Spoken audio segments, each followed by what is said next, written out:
Huwag niyo patayin to guys. Masiga, kanina.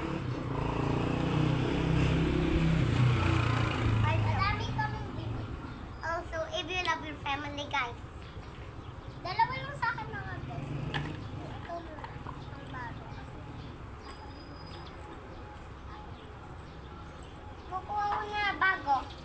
Ito. Ito yung babago ko. Para siyang crack.